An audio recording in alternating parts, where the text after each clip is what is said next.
নমস্কাৰ, মই হৈছোঁ বাণী। মোৰ চেনেল হেপী লাইফ উইথ বাণীলৈ আপোনালোক সকলোকে স্বাগতম জনাইছোঁ। আজি মই আপোনালোকৰ বাবে লৈ আহিছোঁ এটা ৰেচিপি, যিটো নেকি কেকৰ ৰেচিপি। একেবাৰে সহজ সৰল জীৱন যাপন কৰা লোকসকলৰ বাবে বা সহজ সৰল পদ্ধতিৰে ঘৰতে কেক এটা কেনেকৈ বনাই ঘৰতে খাব পাৰি, তেনেকুৱা মই ৰেচিপি এটা আপোনালোকলৈ বুলি লৈ আহিছোঁ। যিটো নেকি ঘৰত সকলোৱে কেক বনাই খাব বিচাৰে, নহয় জানো? কিছুমান অসুবিধাৰ বাবে কিছুমান বস্তু আমাৰ ঘৰত সামগ্ৰী কিছুমান নথকাৰ বাবে আমাৰ অকণ দিগদাৰ হয় কেক এটা বনাই খাবলৈ।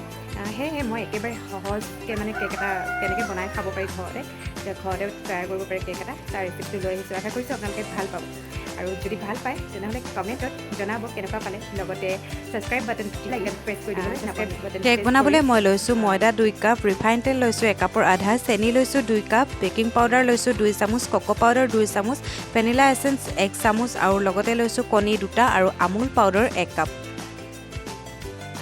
তাৰপিছত মই এতিয়া কণী 2টা ভাগি এইদৰে ইলেক্ট্ৰনিক বিটাৰৰ সহায়ত মই এইদৰে কণী 2টা বিট কৰিম, ফেটি ল'ম। আৰু কণীখিনিত মই এড কৰিছোঁ অইল আৰু লগতে বেকিং পাউডাৰ অলপমান, আৰু এইদৰে মই কণীখিনি ফুলি অহালৈ বিট কৰি লৈ তাত মই ময়দা দি দিছোঁ। চালনীখনৰ সহায়ত চালি ল'ম।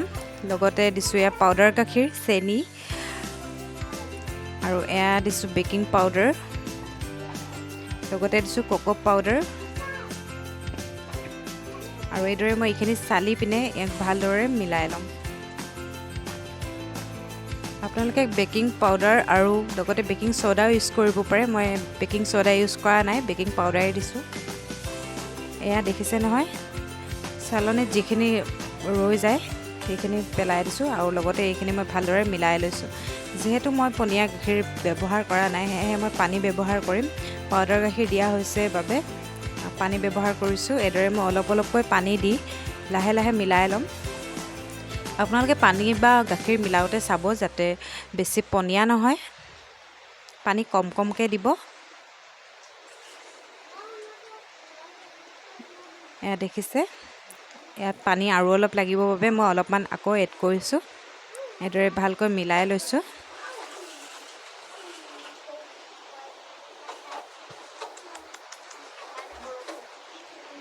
এয়া দেখিছে নহয়, আৰু অলপ দিব লাগিব পানী, সেয়েহে আৰু অলপ দি মই ভালদৰে মিলাই লৈছোঁ। যেতিয়ালৈ ঢিলা হৈ নাযায় এনেকৈ লৰাই থাকিব।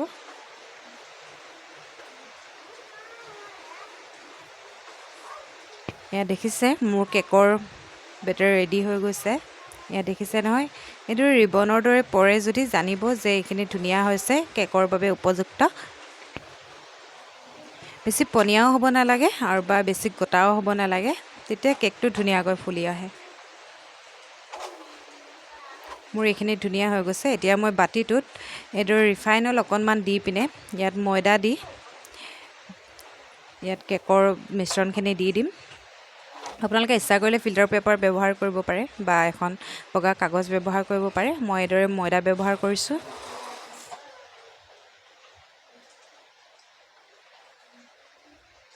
ইয়াত দেখিছে নহয়, এতিয়া মই এইখিনি ইয়াত দি দিম।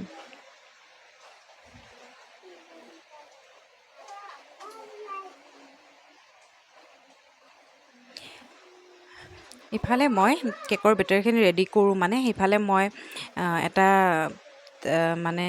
চৰু এটাত বালি অলপ দি গৰম হ'বলৈ দিছিলোঁ, আৰু এতিয়া মই তাৰ ভিতৰতে এইটো দি দিম। দেখিছে নহয়, টেপ কৰি দিছোঁ যাতে বাবলবোৰ ওলাই আহে, আৰু এতিয়া মই ইয়াতে বহাই দিম।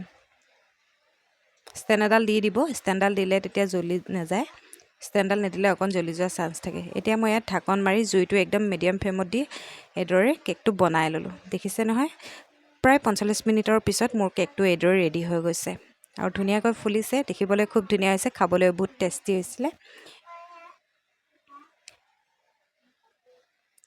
কেকবোৰ বিভিন্ন ধৰণে বনাব পৰা যায়, আৰু মই এইদৰে বনাওঁ বাবে মই আপোনালোকৰ লগত শ্বেয়াৰ কৰিলোঁ। একেবাৰে সহজ উপায়েৰে এইদৰে কেক আপোনালোকেও বনাব পাৰে। এয়া দেখিছে নহয়, কেকটো কিমান ধুনীয়া হৈছে, ঢিলা হৈছে, আৰু এয়া চাওক কি ধুনীয়াকৈ ফুলিছে।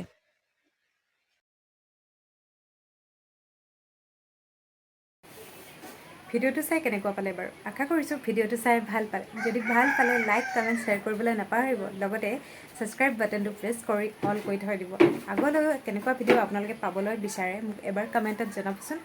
আৰু আজিলৈ ভিডিঅ'টো ইমানেই আছিলে। অহা ভিডিঅ'ত আকৌ লগ পাম। আজিলৈ আহিছোঁ, বাই বাই।